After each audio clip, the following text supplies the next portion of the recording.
Maiduguri, the capital of Borno State, is providing refuge to over 1 million displaced people.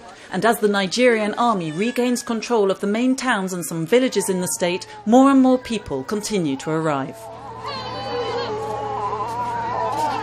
Malnutrition is so rampant in Maiduguri because of the presence of the insurgents Boko Haram. This has stopped people from cultivating crops. They haven't been going to their farms for quite some time.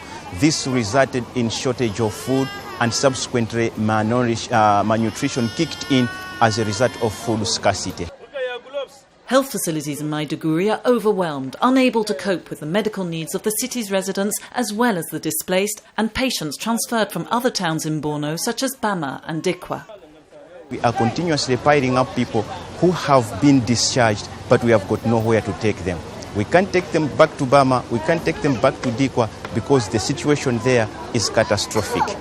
Recaptured in recent months, some of these towns were held by Boko Haram for 2 years.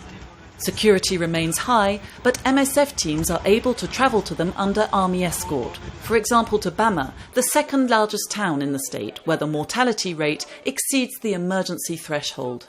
15% of children in Bama are suffering from severe acute malnutrition. Behind me, as you see here, is a graveyard where they buried the mortality cases.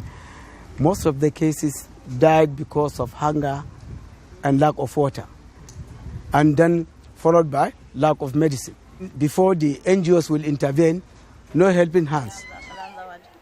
Grouped together on the hospital premises, Bama's inhabitants are lacking everything.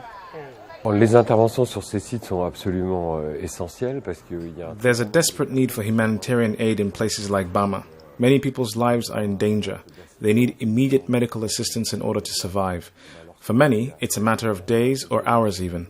There are thousands, or rather tens of thousands of people among the 500 to 800,000 people living in similar conditions on 20-odd sites in Borno State. While aid and emergency medical care is now getting through to some towns in Borno State, other places are still totally inaccessible. Les quelques personnes que l'on voit sortir nous rapportent d'énormes. Few people we've seen who have managed to get out all talk of huge difficulties to find food and of ongoing insecurity. But we can't actually reach many of these people. We have no idea how many people there are, but we believe they're in very harsh conditions and we hope to be able to access them soon. Some of those who managed to escape the conflict have sought refuge across the border in Cameroon.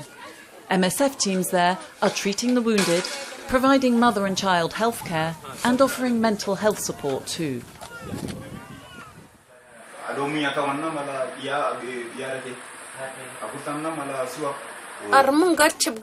Boko Haram militants hit and killed people by cutting their throats. As soon as they arrived, they started killing people, slitting their throats and making women and children watch as they did so. They killed anyone over the age of 15, men and women. MSF is scaling up its activities to help the people of Borno State. Water, food, medical care and shelter. For hundreds of thousands of people, the needs are huge.